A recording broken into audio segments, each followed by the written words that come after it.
Assalamualaikum warahmatullahi wabarakatuh. Hai teman-teman, selamat datang kembali di channel aku. Di video kali ini aku akan share ke kalian tentang esai PPG Prajabatan tahun 2023 yang aku susun sendiri. Jadi aku hari ini akan share ke kalian cara menjawab esai juga ya teman-teman. Pastikan kalian tonton video aku ini sampai selesai karena akan ada tips dan trik menarik mengisi esai dari aku. Ini berdasarkan pengalaman pribadi aku ya teman-teman. Oke, kita langsung saja ke videonya. Jadi aku sudah lolos PPG Prajabatan tahun 2023 gelombang 2 ya teman-teman. Saat itu aku menyusun esai seperti ini, yaitu pertanyaan yang pertama sama seperti pertanyaan yang kalian akan dapatkan pada pendaftaran PPG Prajabatan tahun 2024, yaitu apa yang memotivasi Anda menjadi guru, apa yang Anda lakukan untuk mewujudkan motivasi tersebut. Oke, bagi kalian yang belum tahu, esai untuk ini itu harus kalian jawab dulu sebelum kalian bisa melanjutkan ke poin B atau poin selanjutnya. Jadi kalian harus menyelesaikan dulu poin A yang berisi beberapa poin yang lain, yaitu ada A1, A2, A3 dan seterusnya. Jadi tips mengisi esai juga kalian harus pastinya menggunakan pengalaman pribadi kalian sendiri dengan catatan dalam kurun waktu kurang dari 3 tahun ya teman-teman. Tidak boleh melebihi 3 tahun sebelumnya, karena itu akan dipertanyakan pada saat kalian wawancara nanti. Untuk pertanyaan pertama ini, yaitu apa yang memotivasi kalian menjadi guru, tantangannya itu apa? Di poin pertama adalah menanyakan tantangan yang kalian hadapi dalam mewujudkan motivasi. Jadi di sini jawaban aku seperti ini. Tantangan yang saya hadapi adalah fasilitas yang kurang memadai, kondisi ekonomi, tuntutan pendidikan yang semakin tinggi dalam hal mutu dan kualitas, serta model pembelajaran yang kurang efektif. Ini adalah tantangan yang aku tulis pada saat menulis esai dulu. Dan juga cara mengatasinya, karena ditanyakan bagaimana apa yang akan Anda lakukan untuk mewujudkan motivasi tersebut dan bagaimana Anda mengatasinya. Jadi cara mengatasinya juga kalian harus jabarkan itu. Ini ada cara mengatasinya, kira-kira seperti ini. Perhatikan bahwa cara mengatasi harus sama dengan tantangan yang sudah kalian tulis. Jadi tidak boleh tidak sama atau tidak berhubungan. Jadi seperti ini, tadi tantangan aku seperti itu, dan cara mengatasinya aku memberikan saran kepada pemimpin atau pemerintah agar lebih memperhatikan fasilitas pendidikan dan yang lainnya. Jadi tantangannya harus berhubungan ya teman-teman dengan tantangan yang sudah kalian tuliskan di esai pertanyaan A poin 1. Oke, yang kedua adalah A di poin kedua, apa kelebihan yang mendukung peran Anda sebagai guru? Jelaskan alasannya dan berikan contohnya. Nah, lihat pertanyaannya teman-teman, apa kelebihan yang mendukung peran kalian sebagai guru. Jadi di sini kalian harus menyebutkan kelebihan yang mendukung peran kalian. Sebutkan sedetail mungkin dan juga jelaskan alasannya. Di situ juga ada perintah untuk memberikan contohnya. Jadi kalian harus memberikan contoh, alasan disertai contoh. Pengalaman teman aku dulu hanya memberikan penjelasan kelebihannya saja, tanpa memberikan alasan kenapa kelebihan itu mendukung dan juga contohnya. Itu juga dipertanyakan di saat tes wawancara ya teman-teman. Karena pertanyaannya sudah jelas, jadi kalian harus paham betul bagaimana pertanyaan yang ditanyakan dan bagaimana kalian menjawabnya. Jadi ini adalah jawaban aku. Ada beberapa poin, yaitu adalah kelebihan mampu beradaptasi dengan baik terhadap situasi dan kondisi lingkungan sekolah, itu termasuk kelebihan. Mampu memahami dengan baik karakter siswa, juga disertai alasan dan juga contohnya di bawahnya. Nomor 3 yaitu mampu mengembangkan model pembelajaran yang efektif bagi siswa. mampu menciptakan media, metode, dan strategi pembelajaran yang inovatif dan kreatif, alasannya beserta contoh, mampu berkomunikasi dengan baik, alasan dan contohnya, mampu memberikan pembelajaran seni yang berguna bagi siswa di masa depan, alasan dan contohnya. Jadi, kalian harus menyebutkan alasan dan contohnya karena apa kalian itu memiliki kelebihan yang mendukung peran kalian sebagai guru. Karena kalian sudah termotivasi di pertanyaan sebelumnya, kini akan ditanyakan kelebihannya. Nah, tips dari aku juga, kalian harus menulis esai di Word dulu ya teman-teman, seperti yang aku lakukan ini. Kalian bisa gunakan Word-nya untuk bahan belajar waktu kalian sudah dinyatakan lolos tes substantif dan akan mengikuti tes wawancara. Karena kenapa? Tes wawancara itu pertanyaannya tidak jauh dari pertanyaan IC ya teman-teman. Karena pengalaman aku dulu, tes wawancara itu pertanyaannya rata-rata dari pertanyaan IC. Dan pastikan kalian menjawab pertanyaan wawancara itu juga sesuai dengan jawaban kalian di IC.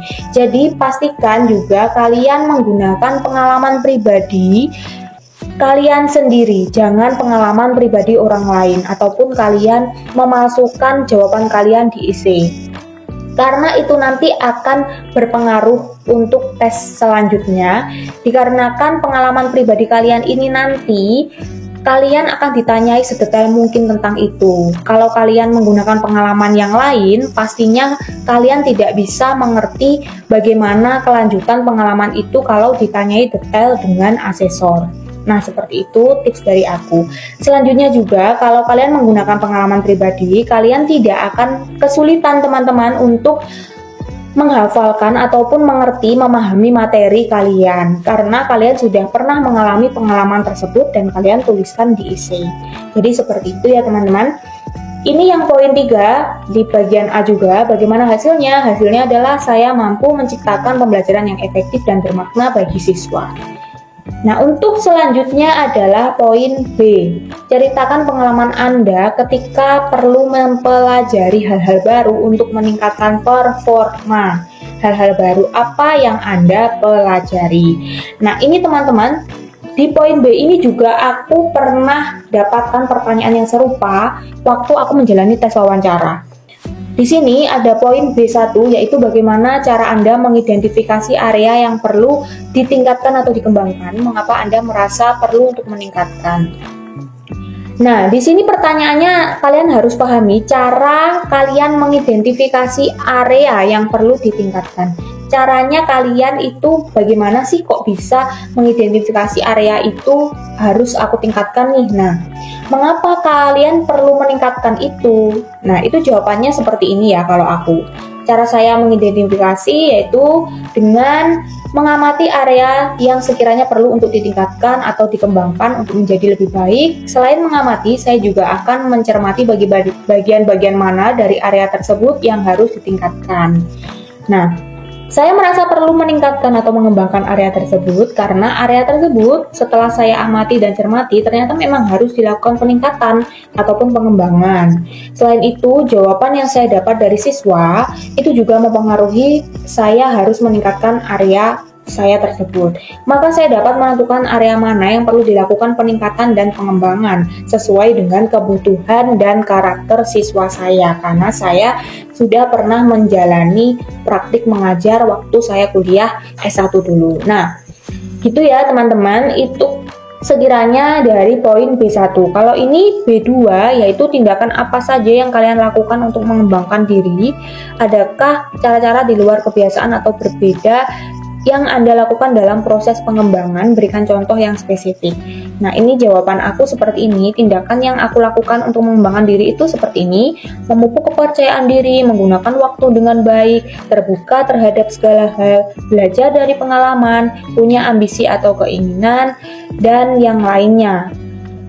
Untuk B3, apa tantangan atau kesulitan? Nah, kalau sudah ditanyai tentang hal-hal di atas tadi, kalian juga akan ditanyai tentang tantangan atau kesulitan dalam menghadapi proses pengembangan diri. Tantangannya yaitu biasanya tidak mengelola waktu secara efektif. Yang kedua, mudah teralihkan karena gangguannya itu banyak sekali ya teman-teman, atau kehilangan fokus. Untuk mengatasinya itu juga harus berhubungan ya teman-teman. Pastikan cara mengatasi kalian itu berhubungan dengan yang sudah kalian sebutkan tadi. Ini cara mengatasi aku, yaitu seperti ini: dengan mengidentifikasi semua gangguan dan belajar untuk bisa terbebas dari gangguan tersebut. contohnya juga aku sertakan di sini, bisa kalian baca. Nah, kira-kira seperti itu teman-teman.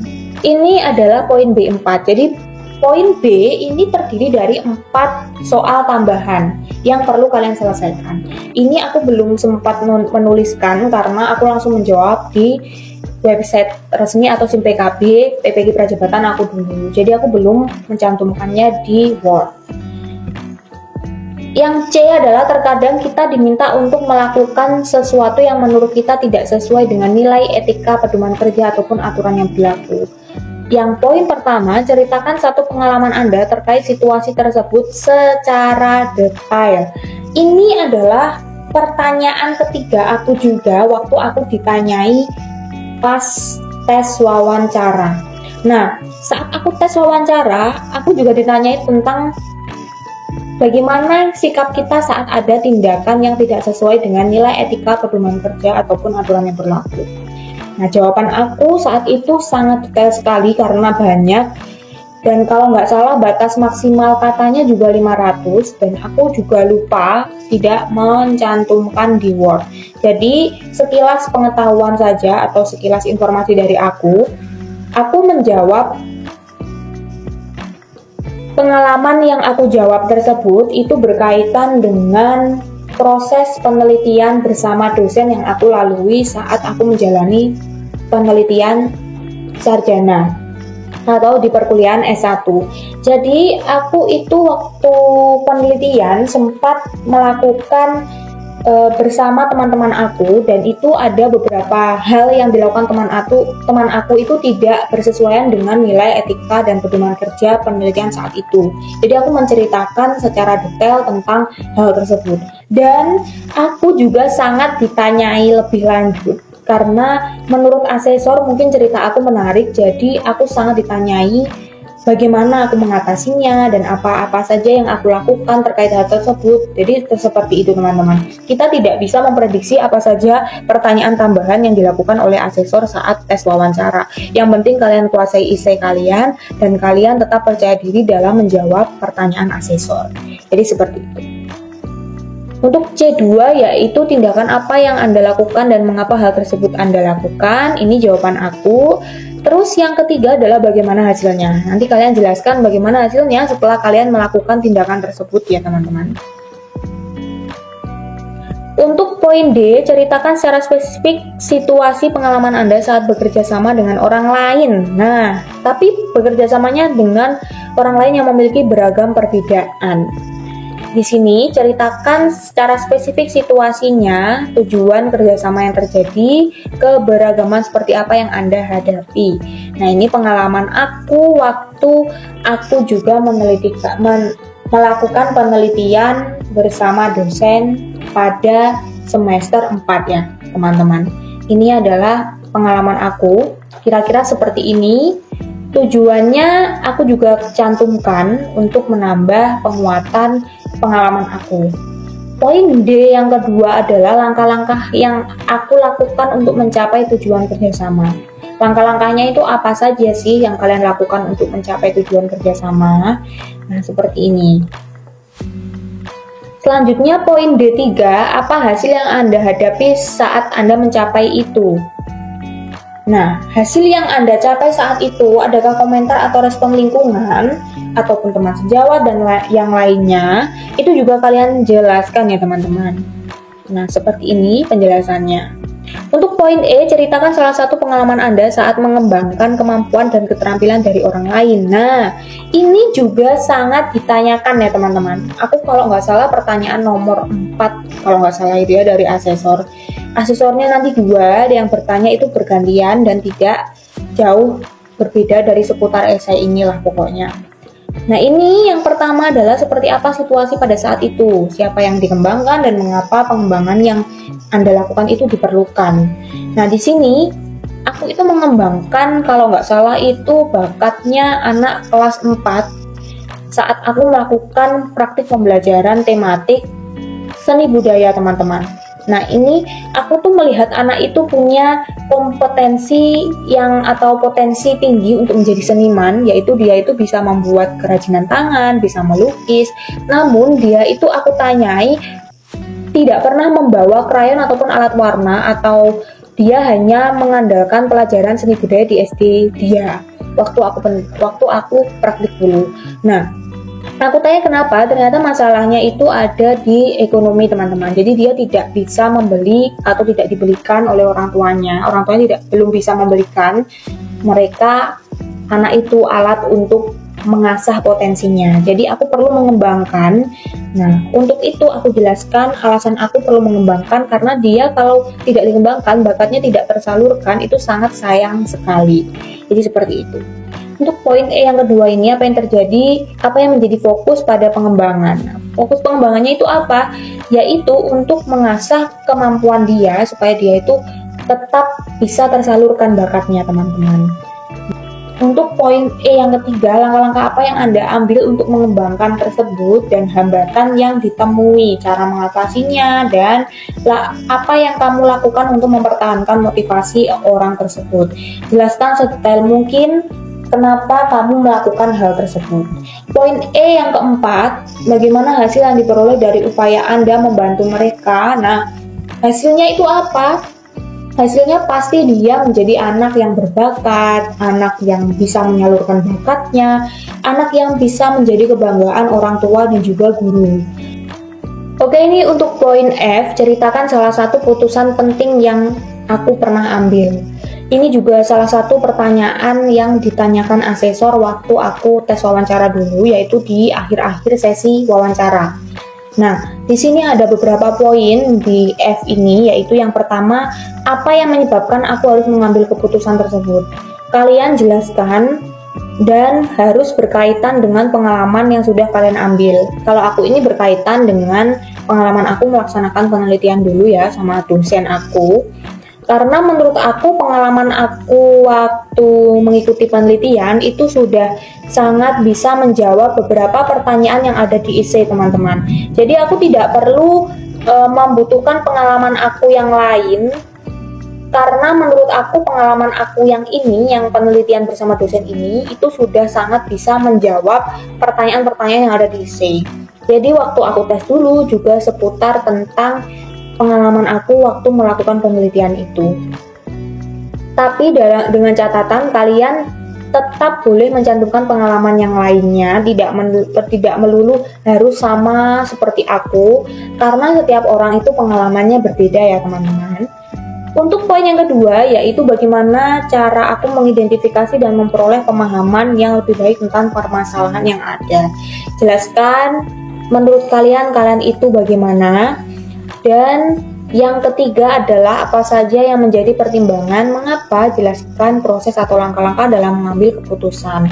Ini sudah aku jelaskan sebanyak ini, pastikan kalian menjelaskannya juga dengan detail. Bagaimana hasil dari keputusan yang Anda ambil? Ini hasilnya seperti ini kalau aku. Untuk poin terakhir atau poin G, yaitu ceritakan secara spesifik saat Anda dihadapkan dengan beberapa tugas dalam waktu yang bersamaan. Nah, karena aku seputar penelitian teman-teman, jadi kan pasti ada tugasnya ya saat penelitian itu. Nah, saat aku menjalani tes wawancara dulu, asesor itu malah menguak atau mencoba untuk aku mendeskripsikan secara detail tentang bagaimana kalau aku itu dihadapkan tugas secara bersamaan. Apakah aku kewalahan atau aku tidak bisa mengatasi permasalahan tersebut atau bagaimana. Pertanyaannya itu seperti itu oleh asesor yang diberikan kepada aku. Jadi jawaban aku juga sama seperti IC, karena memang aku sama menjawabnya. Jadi seperti ini. Kalau kalian tanya bagaimana Kak kalau kita menjawabnya itu tidak sama yang diisi, karena aku tuh lupa gitu, tidak menyimpan di Word. Nah, kalian itu bisa mengingat-ingat ya teman-teman. Kalian kan nggak mungkin kan lupa kalian pengalamannya apa yang kalian ambil. Tips dari aku lagi, kalau kalian memang sudah terlanjur mengirim dan tidak memasukkan ke Word jawaban-jawaban kalian waktu menjawab IC, kalian jawab aja isi pengalaman kalian itu. Kalau ada pengalamannya itu satu saja yang bisa menjawab seluruh isi. Nah, kayak aku ini kan pengalaman penelitian aku, bisa menjawab tentang kerjasama, motivasi aku jadi guru, bisa jawab juga tentang bagaimana aku mengambil keputusan yang penting, mengembangkan orang lain, itu bisa aku jawab melalui pengalaman satu, yaitu penelitian. Nah, kalau sudah begitu, dipastikan kalian waktu sudah menjalani tes wawancara dan kalian lupa jawaban ke essay kalian itu seperti apa, kalian pasti ingat kalau kalian itu menjawab tentang penelitian, misalnya seperti aku. Nah, misalnya kalau kalian jawab essay-nya itu dengan pengalaman yang banyak banget, itu juga nggak apa-apa, asalkan kalian ingat ya teman-teman pengalaman-pengalaman itu, dan juga kalian ingat kalian tulis pengalaman kalian yang banyak itu di mana, di pertanyaan essay yang mana, karena nanti akan menjadi catatan bagi asesor saat tes wawancara kalau kalian tuh menjawab essay tidak sama, menjawab tes wawancaranya tidak sama dengan jawaban yang kalian tulis di essay, karena pertanyaannya itu sama teman-teman. Jadi seperti itu. Ini adalah poin yang kedua, dan poin yang ketiga dan empat. Ini 3, 4 ini juga aku tetap sama ya, penelitian bersama dosen, karena memang pertanyaannya tuh kan satu kesatuan, yaitu bagaimana aku kalau dihadapkan dengan pekerjaan yang bersamaan. Nah ini ya. Ini yang terakhir, yaitu bagaimana hasilnya. Hasilnya seperti ini. Jadi teman-teman, untuk melakukan tes wawancara, kalian perlu mempersiapkan diri dengan essay yang sudah kalian tulis. Jadi kalau kalian sudah terlanjur tidak menuliskan essay di Word atau tidak ada kopiannya, jawaban kalian tuh gimana. Nah, kalian bisa mengingat-ingat ya teman-teman. Aku tidak bisa memastikan bahwa kalau tidak sama dengan jawaban essay itu berarti tidak lolos PPG. Itu tidak bisa ya. Karena banyak teman-teman aku itu yang lolos dan tidak lolos itu tidak berdasarkan itu. Jadi tergantung kalian menjawabnya, mungkin tergantung kalian bagaimana berkomunikasi dengan asesor, mungkin sopan santunnya, nada bicaranya, intonasinya, mimik, raut wajah, ekspresi, itu mungkin juga dijadikan penilaian bagaimana calon guru profesional yang seutuhnya. Kalau untuk essay ini kan pengalaman, asesor hanya perlu mengetahui kalian itu sudah berpengalaman bagaimana sih sebelum kalian mendaftar PPG Prajabatan, dan kalian itu sangat ingin tidak sih menjadi guru profesional. Nah, mungkin itu yang akan dikuak atau diakses lebih dalam lagi oleh asesor ya teman-teman. Pastikan kalau kalian menjawab essay-nya itu sesuai dengan yang kalian alami dan dalam waktu kurang dari 3 tahun terakhir. Itu aja pesan dari aku, semoga kalian bisa lolos tes PPG Prajabatan. Tetap semangat, nantikan video aku lainnya, video menarik aku lainnya. Jangan lupa buat terus dukung channel aku supaya aku bisa membagikan informasi yang bermanfaat dan menarik lainnya. Terima kasih sudah menonton. Wassalamualaikum warahmatullahi wabarakatuh.